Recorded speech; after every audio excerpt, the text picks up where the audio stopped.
ad agencies and companies and brands had never ever done creative content. Content was not an advertising product. Like, it just didn't exist. So we had to like walk into advertising agencies and companies and brands and say like, hey, this is the future of how people will share advertising. But that was a battle because they didn't have budgets allocated to social. So it was definitely like a hard thing to basically rewire an entire industry's thinking on how they reach their consumer. For our 40th episode, we're talking to Melissa Rosenthal. Melissa's first job out of college was an intern at BuzzFeed. She was one of their first 10 employees trying to figure out how to make content go viral in 2010. She eventually became BuzzFeed's global VP of Creative, where she led a team that created over 3,000 branded content campaigns, earning hundreds of billions of views, over $100 million in revenue for BuzzFeed, and a spot on Forbes 30 Under 30. On today's episode, Melissa will share lessons from that journey. Welcome to Grow and Tell, the show where revenue leaders tell the growth stories behind today's successful companies. I'm your host, Alex Krakoff. Grow and tell, grow and tell.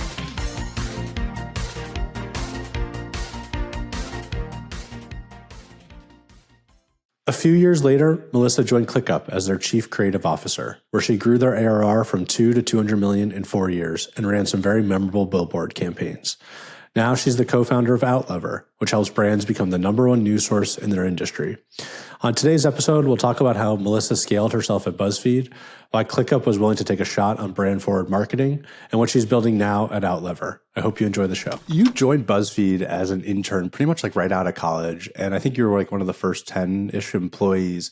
Can you talk a little bit about like what those early days were like at BuzzFeed? Yeah, absolutely. The early days at BuzzFeed were definitely the Wild West. We definitely had a viewpoint and a mission, but the reality is that it wasn't really fully fleshed out on like where this would lead us, what it would become. I think it was a bunch of people that just were driven by the idea of disruption, and believed that there could be a way to predict virality and understand deeply why people share content. And we were definitely all driven by Jonah, who is the CEO and founder of BuzzFeed, and really kind of like his whole story about like how he had been able to, in his personal life, manufacture virality and applying that to sort of our core mission and like how do we take that and productize it, and build a company around it was just very exciting. You know, no one else really at the time was doing anything like that, especially on the digital publishing side. And I think it was just a bunch of people that were, you know, excited about changing the game and challenging the status quo. I'm curious what it was like working with Jonah, because I've always looked up to him as sort of this media visionary. And I think he did HuffPo before BuzzFeed. And then like, so what was that like? Would he just come to the table with all these crazy viral ideas and it's like, all right, Melissa, go pull it off? Like, what's it like working with that guy? Yeah, I mean, it's exactly like that, which is why those days were amazing. You know, we'd gather around a giant conference room and we would have brainstorms for 3 hours, and there'd be, you know, 10 of us or 15 of us. And Jonah would just say, why don't we do this or try this or this? And we'd all come up with ideas and we'd go around the table and we'd like rattle off our ideas. And that would be like kind of our mission for the week. And it would create hundreds of posts around different frameworks and ideas. And it was a lot of fun. I mean, it was a lot of laughing, a lot of like crazy off the wall ideas. He loved it, you could tell. And there was definitely no like, this is off limit. It's like, let's try it. And I think I've always stuck with that mentality too throughout my entire career. You know, he never like put down an idea, even if he didn't think it was going to do well, because it was like, how do we build the framework? And we never kind of know. And yeah, it was awesome. It was very inspiring being around him at that stage of the company.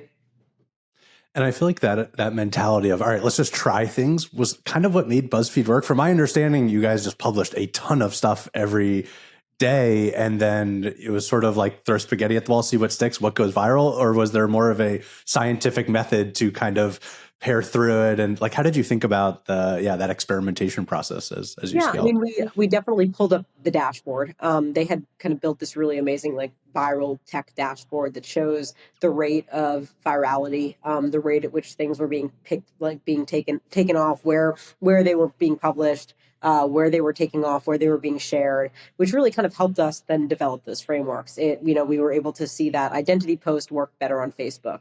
So, we would kind of have a team that would be dedicated to focusing on Facebook one week. We found that like, at the time there was a company called Stumble Upon where it was like just, beautiful images. Like it's kind of what you see on Instagram today, where it's like the 10 places in the world that, you didn't know exist. Like that was literally what Stumble Upon was back in the day. So we would optimize a bunch of team members to kind of go after that. There was, what would go viral on very specific sites that would pick it up and then share it with each other. So we definitely over time started developing frameworks based on what emotional framework worked and then where it worked, and that's sort of how we built like then that product, that machine that like then could go on to kind of really develop a framework around what worked over time. And then there would be just big wins, like we would kind of act like a newsroom, definitely, where if something happened in the world, we would decide how we could respond to it.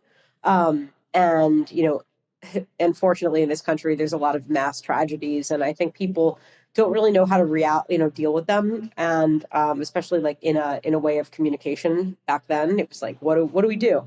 So we created a bunch of posts that were kind of like the 15 photos that will restore your faith in humanity. Just, personally to be able to uplift people when bad things happened. And we found that like people commenting and tagging each other and sharing that on those days, I think it was just like this kind of joint moment of like unity within sometimes a very fractured country. And I think that really kind of worked very, very well because it just brought people together. And we took a lot of learnings from examples like that. Yeah, I'm trying to think back on all the BuzzFeed posts I interacted with in the past. And I think you did such a good job like getting into people's like psychology and what would resonate with them. Like I'm Jewish, I have a Jewish mother. And so you would do a post like 10 things an annoying Jewish mother would do, nag you about or something like that. It's like, oh, okay, this makes me laugh. I identify with that. I'm going to click it. And I think, yeah, you guys did such a good job of that. It must have been fun. Like thinking through, all right, every demographic, each person, what content can I put in front of them to get them to click? Is that kind of how you would think about it? Yeah, it was, why does this emotionally resonate with someone? Is it funny? Is it nostalgic? Do they see themselves in it? Do they see someone they know in it? And sort of built upon that. Is it like an inner rivalry with like, like why LA is better than New York? We would just kind of take these tropes of like how people like to communicate in person, and kind of extrapolate that to how do they share content and why do they interact with it? How did you think about BuzzFeed's relationship with Facebook? Because I know there was other platforms, but I think eventually my understanding of it, Facebook algorithm was sort of the main way to drive traffic to BuzzFeed, and both the rise up and sort of fall down. Like, I don't know, were you studying that algorithm all the time? How did that sort of work? How did you think about, them as a partner? Yeah, I mean, we definitely viewed them as a partner. We viewed it very complementary. We were they were the rails in which we ran on, right? Like, we were the train, they were the rails, and we felt like that was a pretty complementary relationship. I know Jonah would have like meetings quarterly with Mark and to talk about, what products they were rolling out, what new features looked like, what they were going to prioritize and feed. And yeah, I mean, it was definitely a symbiotic relationship for a long time where we would study what would work and why things worked on Facebook. And of course, we kind of became obsessed with it because they definitely fed us for a good amount of time.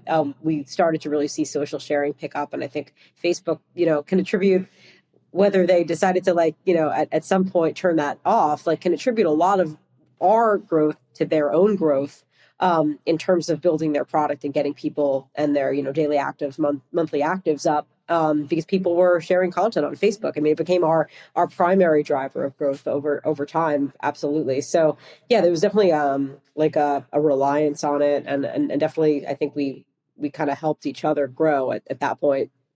Yeah, it's so interesting because I think eventually Facebook, right, like turn things down for company pages. I mean, I remember this running company pages myself at the time, and it was like, oh wait, no, now I got to pay to play to boost the posts and things like that, which is tricky. And I guess it's interesting, like as you build a business on the back of platforms, how that sort of evolves. Which there's actually this LinkedIn documentary about my career coming out tomorrow, which fun. Is very much based on that exact thing, kind of what happened. Why it happened and like what sort of that catalyst moment was. But yeah, the reality was we definitely for a long time kind of believed that that was the future, like, and nothing could happen. And there was this one moment where there was a company called Upworthy, and Upworthy started publishing a version of like what we were doing, It except was it like was spammy BuzzFeed, I feel like. Yeah. spammy BuzzFeed, and Yeah. it was this clickbait, like, you'll never believe what happened when this, witch walked into a school, and this, like, very weird stuff. And it was a curiosity gap that allowed people to click on that, made people click on it, but the delivery of that was not the same payoff. It was just like the payoff wasn't real, which was very much like in contrast with our belief system of how we would build content, where whether you liked it or you hated it, there was still like a payoff to it, where Upworthy was just spam to get you to click. And we saw this dominate in feed all overnight. And we sort of like had this like emergency meeting, and we're like, what do we do here? Do we like start doing this? Is this like a format that we want to try? Or do we think that over time, like, Facebook will penalize them within the feed? And they ended up doing that. After I think a few months of this, we sort of didn't acquiesce, and we kind of just stayed the course. And then Facebook just killed Upworthy one day. Like, immediately they banned all Upworthy links, and their traffic just plummeted, and they died overnight. And that was sort of like this celebratory moment for us, because we're like, yes, the good guys won. But for me, it was a little not. It wasn't exactly completely celebratory, because I was just like, well, if they could do that to Upworthy, they could also do that to us. And when their priorities cease to align with ours at some point in time, what's to say that they don't start to deprioritize us in the feed? And that's exactly what happened. They deemed that like personal sharing of photos and birthdays and relationship based content would be more valuable, and that's what they did. Yeah. This is what's so interesting about just working in tech and new media. It's like just ever changing landscape. And it's what makes it a fun but hard game, is sort of how I think about it, especially as a marketer. It's like you're always trying to find the alpha. What's the best way to grow? And the old channels quickly get dried up, and then the platforms change under you, and what worked, 10 years ago definitely doesn't work Yeah. today. It makes it Yeah. hard, but it makes it fun and hard. Yeah. Yeah. I mean, like, the reality is, like, you still play that game in B2B or in product, right? But when your entire product is content and advertising supported, you can't exist. So we've obviously just like, switching industries, like, you're playing the game differently, which is fine. But yeah, when the entire product is just content, ad supported, and you live by the platform, die by the platform, it makes it a lot harder to exist. Yeah, it doesn't hurt as bad B2B. Like, I feel like LinkedIn's algorithm definitely changed. Was it last year where it was like, all right, less organic reach from posts, but now you have thought leadership ads where you can promote it and put money Yeah. behind your stuff. And it's like, okay, the game slightly shifted. You just got to pay attention to that. And then, that actually has been working pretty well for us.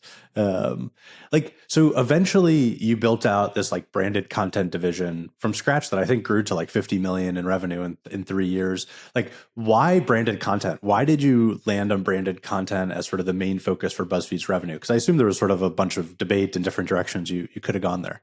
Yeah. So shortly after I joined full time, they hired a president, John Steinberg. He was a Google ad salesman before that.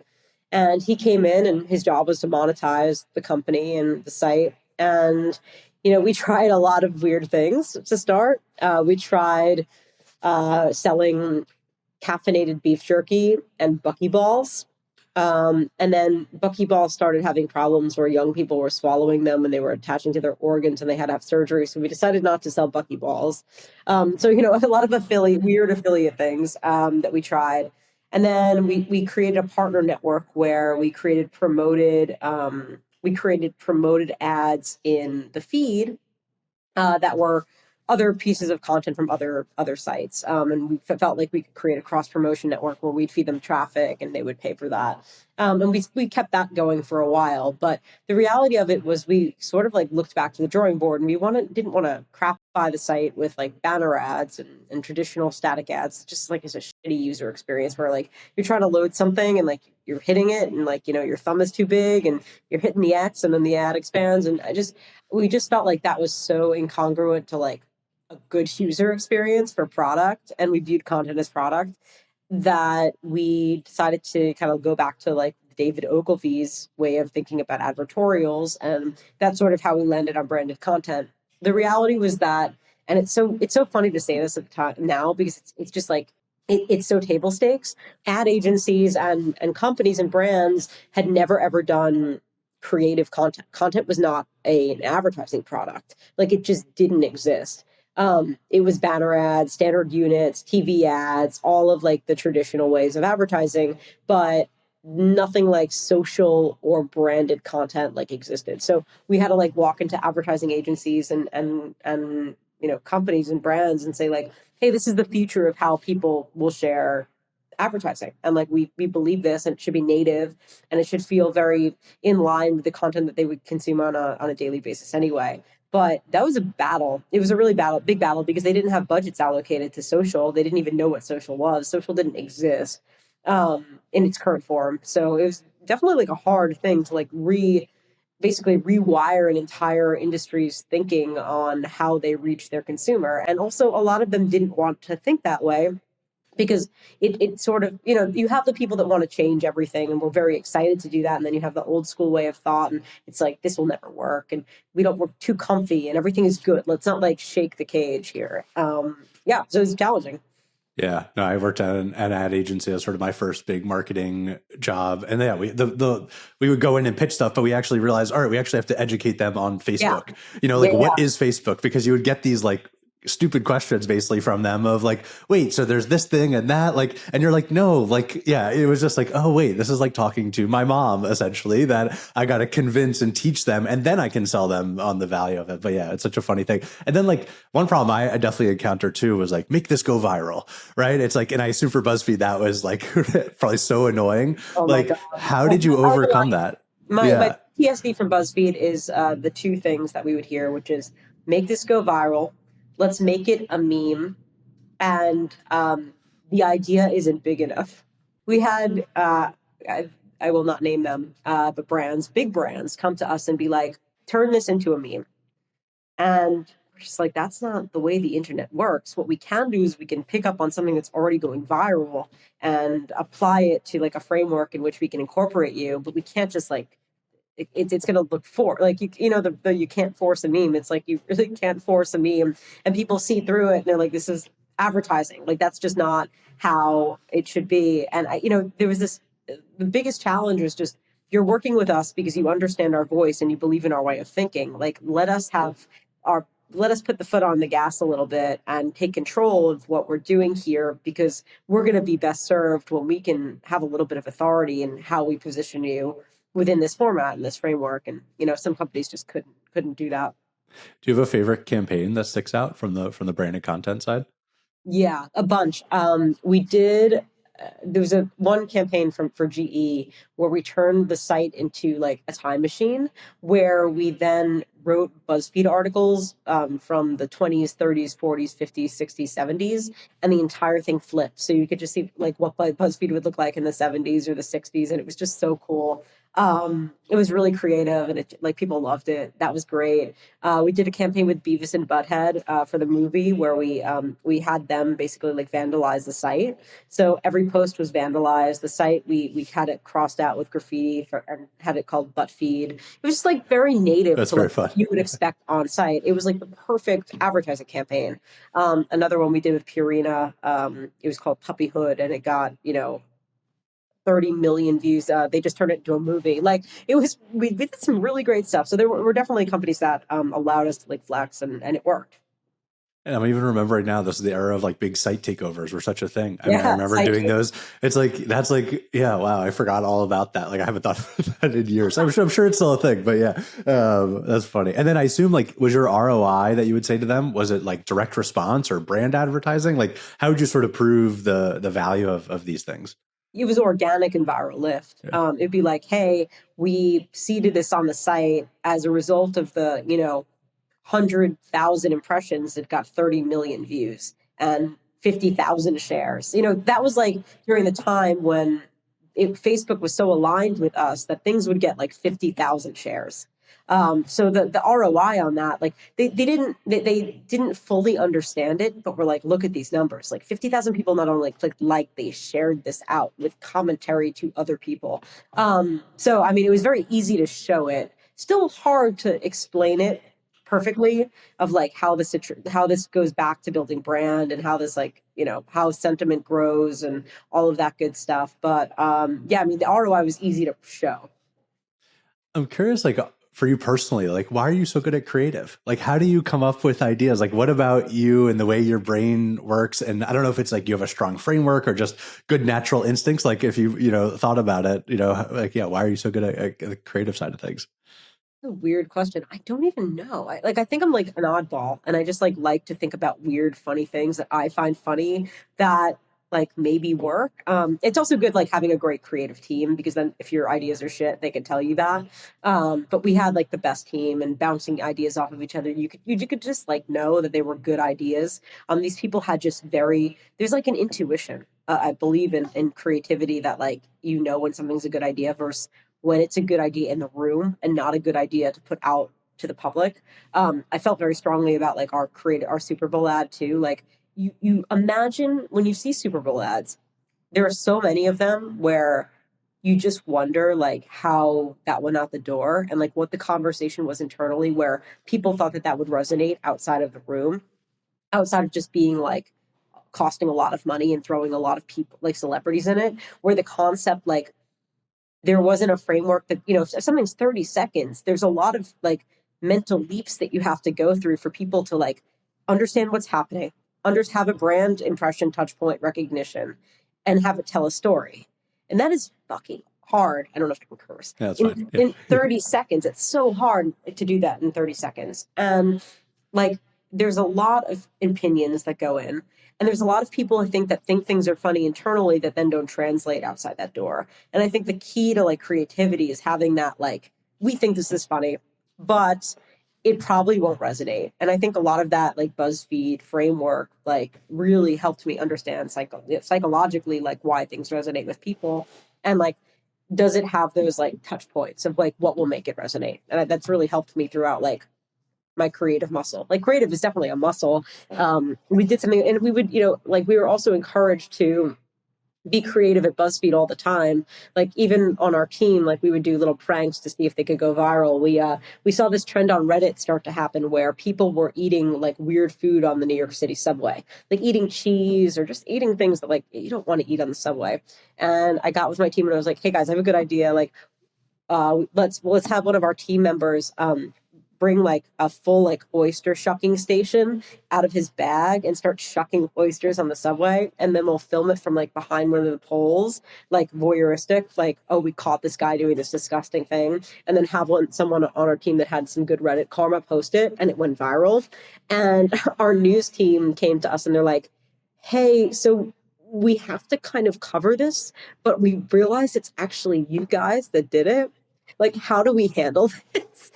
And it was just like, that was such a perfect, like, full circle moment. It's like, we can manufacture virality even from our own team to be something that has to be organically picked up by our editorial side as well, because it actually went viral.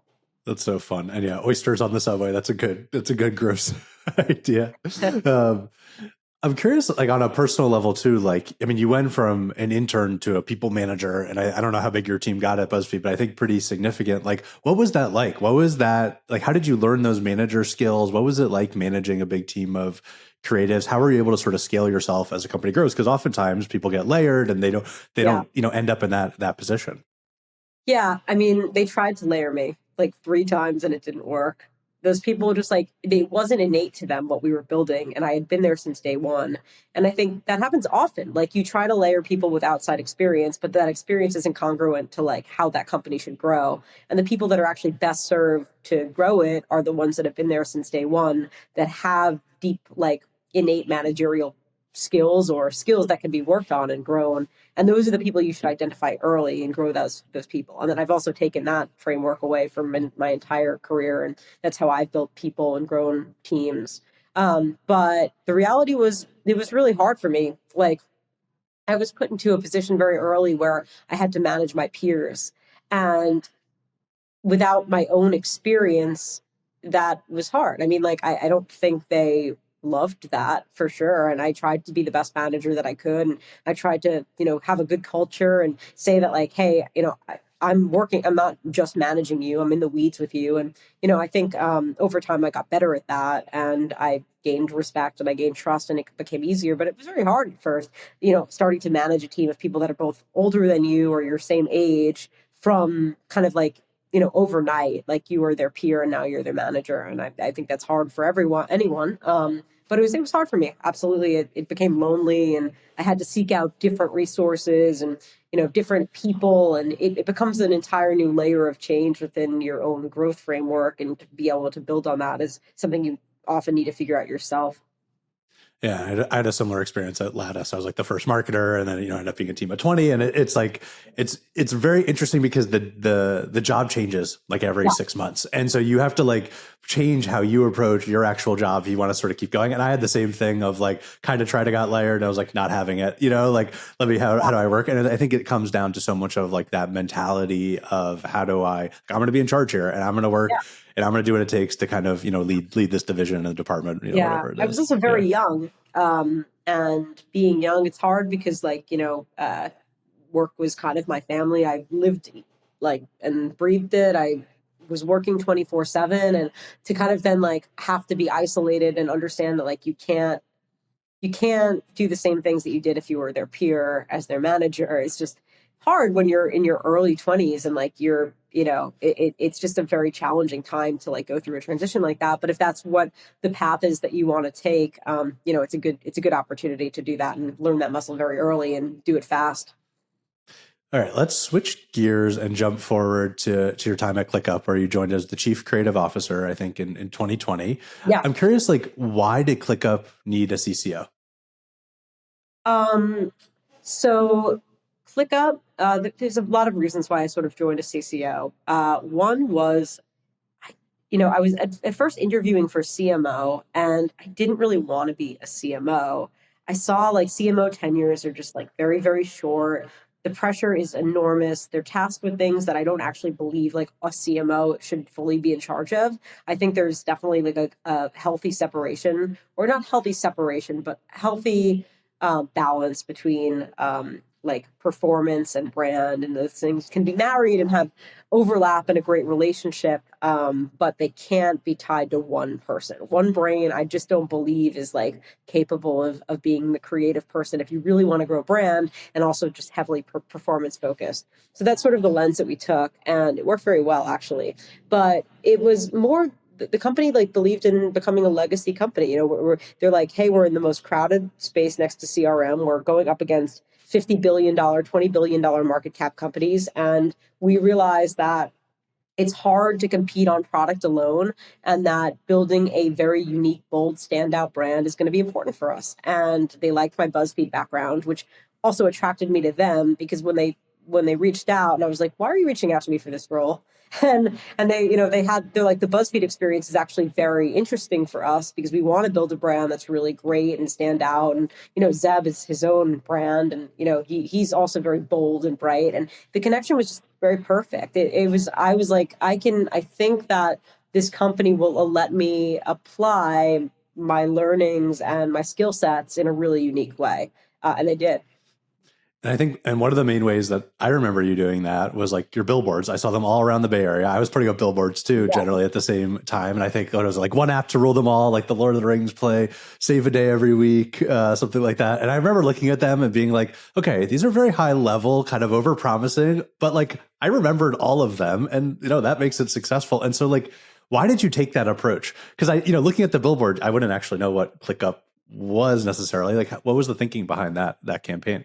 Yeah, I mean, both the billboard is just, it's the greatest way that you can place yourself directly next to your competitors, on the highway, at the airport, like physically, like to put yourself next to a $50 billion market cap company when you are nowhere near that is beyond the best medium. Like I can't, there's no other place that you can really do that.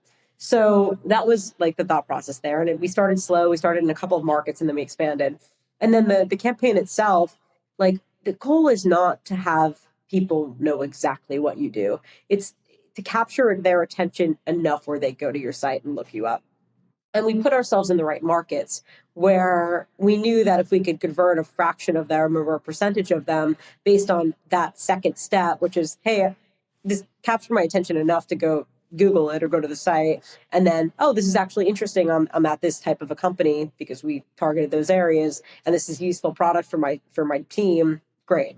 And yeah, I mean, I think you have to that's the entire goal of a campaign on a billboard campaign. If you're not capturing their attention or creating a curiosity gap, which is also like a big part of it, or creating some sort of like very grand promise, then you're not making an impact. And some people hated them, and we got like so much slack on Twitter. And this one guy just really hated them, and he would just talk about them all the time, and it was great because he had a 100,000 person following, and every time he would tweet how much he hated these billboards, we would get a ton of people coming from his tweets to our site.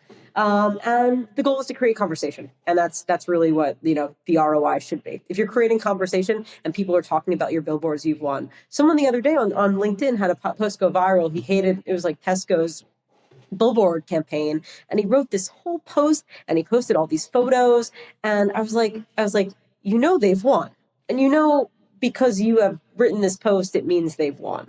I don't care if you like it or you hate it, but this is the action that should be taken by creating that campaign. And I totally agree with you too. I think billboards are so underrated for up and coming B2B companies, because B2B, it's all about building trust. It's like nobody gets fired for buying IBM or whatever that old saying is. It's like if the CFO or whoever sees the billboard on the highway, they're like, okay, this company's legit enough. They're big enough. I'll buy it from that startup. And I put up billboards when we were like a $1 million ARR company. Yeah. We were not, and it's cheaper than people think too. You don't have to do the $1 million buy, something like that. It is very underrated. I'm excited to put up some for Doc. We also we strategically bought them during COVID. So we got locked in, and I was like, okay, people are going to come out of hiding. It's going to be great. So we bought them, and then we locked ourselves into really, really great contracts where we got a ton of free inventory. The rates were 2020 rates for 4 years. So it was That's awesome. just right place, right time too. And what markets did you put them in? How did you think about that? Was it just the big cities, tech cities? Was it kind of that simple? Yeah, we tried 4 cities to start, and then it was kind of great because the company had not really been doing performance marketing at all, or any sort of marketing. They were just testing the waters, but they didn't have any good ads. So I was like, okay, awesome. We're going to do baseline aided, unaided studies. And we're going to start, and it's kind of a clear clean palette, because you really don't have anything that's going to gray that. And we were able to see hey, we went from, over the course of 2 years, from less than 1% awareness to 7 or 8, in all of these markets, pretty quickly. So we, doubled down. It was working. I'm curious what your creative process was for setting up these billboards at ClickUp. I remember at Lattice, when I did the billboards, too many cooks in the kitchen. Everyone wanted to have an opinion about what it was. I was coming up with the creative myself. I would literally go by people's desk and be like, "What do you think about this?" How did you get buy-in? And it was a small team, big team. What was the process like? It was a small team at that point, so it was very easy. As we got at later stage, it got much more complicated because we wanted to change it, and the refresh it was hard. But yeah, I mean, it was based on conversion metrics on our site too. We had those headlines as tests on our homepage, and they were converting very high, and we liked them as campaigns. And we thought, hey, you know what? If they're converting very high, we've tested them against 50 other headlines, and these are the ones that continue to win. Let's try it, and it worked. What other campaigns did you work on from a brand perspective? You did these billboard campaigns. What other things were memorable at ClickUp? We did a very large campaign around the idea of returning to office called Returning to Work, where we created 15 different scenario skits where it was coworker interactions, and what that would be in the way, in the world of RTO. And we were just hey, how do we capitalize on a moment unified in time that may never happen again, where every single person is talking about work collectively in the same way and can relate to the same things happening. So we created a whole video campaign. We used them as performance ads. We highlighted different different roles within the company and what they would be dealing with. And yeah, it was great. It worked really well. Ran a lot of like kind of different cuts of it on different channels, and we got picked up a lot of different places as well. You also did a Super Bowl ad, I think, too. What was that like? That was hard. That was hard. Very rewarding and very cool to do that and be able to have that experience, but that is very challenging from like every single aspect. I mean, we did it strategically. We didn't spend probably what every other company spent. So, like there's ways to optimize your spend there. But I think the hardest thing, and I say this all the time, is everyone has an opinion on the Super Bowl ad. Everyone. And there were people that would come and be like, yeah, I texted my friend and he hated the ad. Like, great. Like, what do you want me to do about that? And it worked really well. I mean, people loved it. The sentiment was like 99% positive. People like really, it resonated with them. They thought it was very clever, creative. It got our product across. It got our brand across. It was memorable. It had a framework which people understood it. But yeah, you get a lot of those like one-off Slack messages.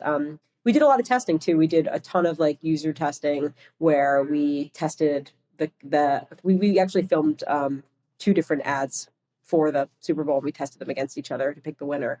One of them ran as an Olympics ad, and then one of them was our hero spot for the Super Bowl. But yeah, it's hard. Opinions are the most challenging thing because everyone can have an opinion on marketing.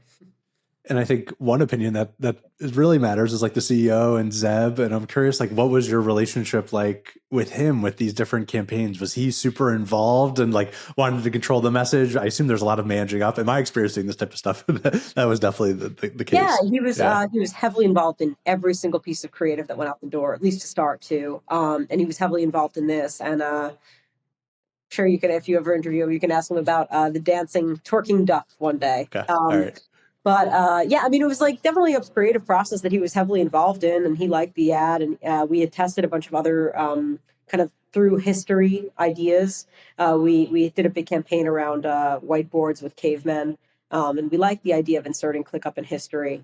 People already sort of knew and could easily like that. That was sort of our first piece. It was like, how do we create something that we can insert ourselves in that people already have a mental framework around, whether it's a time period, whether it's a historical event. And that sort of eases up psychologically, like how you can connect with the ad itself, because you're not spending time doing gymnastics trying to figure out what you're looking at. And that was a big part of like how we thought about kind of everything we created at ClickUp. It's like, where can we have the least pressure applied to the connection to start?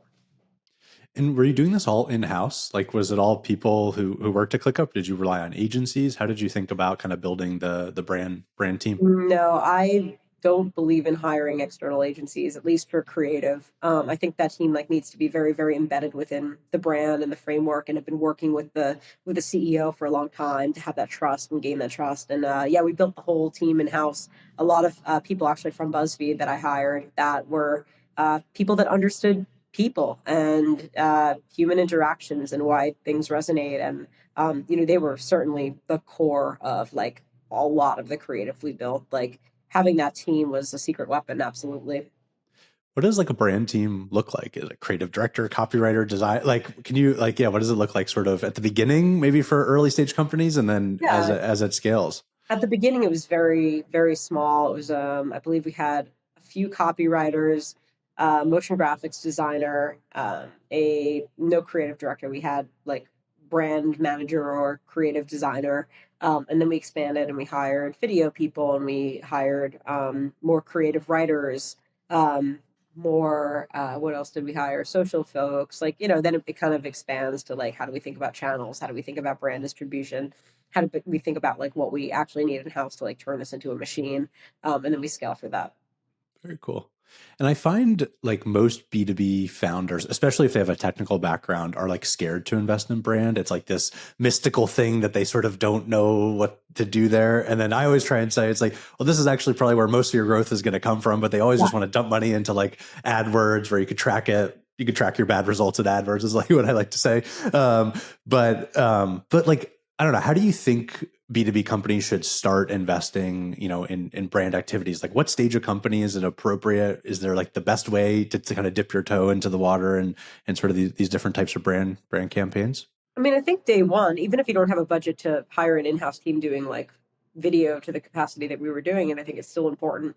And I think brand is also like it's everything, right? It's tone, it's copywriting, it's images and visuals, it's and not even from like a like your brand identity standpoint. It's like humor. Like how do you incorporate your personality into everything that you're doing? So we definitely thought about it that way too. It's like this copy has to feel like us, this asset has to feel like us. And, I think it's like, Seb he didn't come from a B2B SaaS background. So I think that was actually part that like really helped. He kind of knew that we needed to do this to grow and to be a legendary company. And David Sachs was our biggest investor and he was behind it very much and agreed that like the differentiation could also come from brand. So, we had that backing, we had that support from our investors too, who definitely believed that like this was a good path for us and that creativity could definitely have an impact. And I think you definitely need that. You need that understanding. I mean, I also wouldn't have joined the company if it was going to be a very uphill battle to be able to prove that brand had value. I mean, I was joining as a chief creative officer. Like that wouldn't have been very fun or very rewarding if like I couldn't build a cool, fun, humorous brand or at least a brand that like could have people would have an opinion on and know. And yeah, I mean, I think that's kind of just like the most important thing. I mean, I say this now very openly, but like I think it's very hard for a company to hire any sort of leader in the brand space and not have a belief in brand. It's like, so you're hiring someone to convince you that you need to do it. Like that's not a very, forward way of thinking. You kind of have to believe that it's going to be a lever that you can pull. Totally. And you need to have the budget, to your point too. It's like, what's the point of hiring a CCO if you have no budget for any of these activities? And it's just like a waste of talent. Yeah, I mean, we also knew that like we were going to scale our performance ads quite a bit, and even the DR stuff like could be creative and could have brand. And I think like for a long period of time, people believe that like DR is this like thing that you put over in a corner, and we're like, let's have it reflect our entire ethos as a company and have all of those performance ads that people are going to see over and over and over, not being annoying experience and feel very like native to something that they might be watching on YouTube. And all of our ads, like people love them. They were like, this is genius. Like, oh my God, out of a sea of annoying ads that I'm served every minute on YouTube, this is a nice break. And so now you're doing something very different. You're the co-founder of Outlever. Can you talk about like what does the company do? And I know it's early stages, but like what was maybe the insight that sort of led you to start this company? Sure. Yeah. I mean, it's definitely that culmination of my entire career. After we kind of skipped a chapter, but after BuzzFeed, I went to go help start a company called Cheddar, where we built a live media news network focused on financial and tech. And, the reality after, I kind of knew this was the model, but again, the model was to build an authoritative voice that had trust to be able to sell advertising, mostly to B2B companies, to reach their audience because they needed to align to our authority in the market. And at ClickUp, I had a very large budget, but the reality is it's when your TAM is very big, it's super hard to spend money to reach everyone. Reaching, your let's just say your ICP is kind of infinite, your TAM is infinite, you're industry agnostic, and you're trying to have all these conversations at the same time. You can't really do that. You just can't. Like, I don't care how big your marketing budget is, it's not possible, especially like internally, like to be able to like create campaigns and do that and track them. It's just not possible. So Outlever is definitely the culmination of both of those things. We believe that companies can own the narratives that they want to own. They can provide value to people and customers to be able to give them a thought leadership platform on behalf of news. And really, that's what we do. We turn companies into their dream trade publication. We publish around signals that we see in market that make sense for them to own and make sense for the types of things that their customers care about and are thinking and talking about 364 days out of the year. And it's a celebration of like, let's get people to talk. And so it's like let's say I sell into customer success as my persona.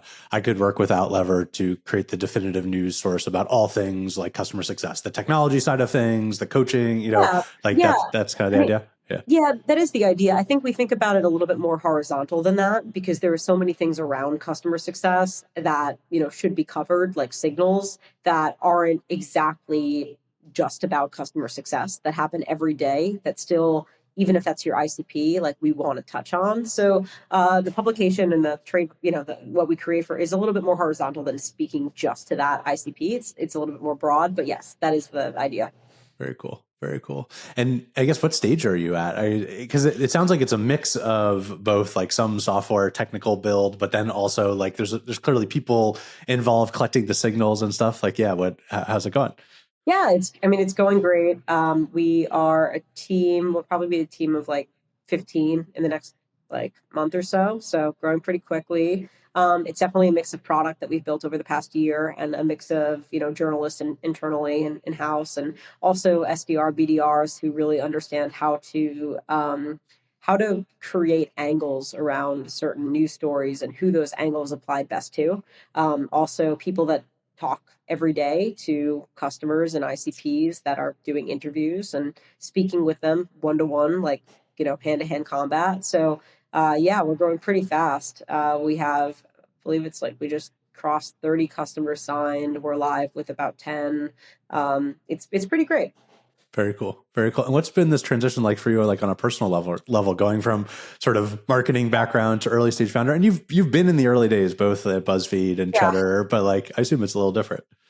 Yeah, it's definitely different. I mean, you're creating everything, right? You're creating culture, you're creating way of thinking, you're hiring processes, like every framework. But it's exciting because I love that, and I've done that at the core and at the starting point of other companies, and now I get to do it for our company, which is like, how do we want to go about thinking about hiring? Like, what is our belief system over the past 10 plus years of working that we can now apply to building our own version of that, which is so exciting because, I think over the course of experience, you create your own opinions and your own belief system on how things should operate. And now you actually get to prove that they either work or they don't work and iterate on those, which is just like seeing that happen so quickly is, I think, my favorite part. Like we fail fast and we iterate and we never do that again. And we hire fast and we fire fast, which has also helped us grow and scale the team correctly and understand who really works as a part of what we're building and like what skill set and what talent we need and like why that differentiates us in market. And yeah, it's just been really, really exciting, like talking to customers every day and people like really understanding like how we're thinking about the world. And having their eyes light up in meetings is pretty cool. It's really great. And they're just like, oh, I see why you would build this. And I love that. That means a lot. And obviously just is great to hear. I know, it's so fun. Like, it's my favorite part about Doc, just like seeing my weird idea come to life and then actually adding an impact and seeing, and like, it's such a funny, complex problem too of like, okay, and every decision that I got wrong, it's my fault, And so you have to live with that in sort of a way where it was easier at Lattice. I could be like, they're the CEO. That was his decision, not mine, Yeah. So I think you begin to have a lot of empathy for your previous founders of like what they probably were going through and like their focus on every micro decision and how that matters. I mean, you get it. You start to get it. And you're like, I get why they did this or why they operated this way. And it's nice. It's nice to learn like that as well. Yeah, no, and I feel like the existential pressure too of like, all right, I got to make it. It's on me to figure this out, which is, yeah, isn't that a cool thing? I don't know. I like it. I think the step for me, I couldn't have imagined kind of any other path, I think. Totally. No, I agree. Well, thank you so much for the time today, Melissa. If people want to check out Outlever, if they want to follow up with you, where's the best place to find you? I live on LinkedIn. Find me on LinkedIn, send me a message. I respond back within a day. I'm very quick. Sweet. Thank you so much. Thank you for having me. That's a wrap on another episode of Grow and Tell. If you enjoyed the show, subscribe to us on YouTube or your favorite podcast platform, or find every episode at growandtellshow.com.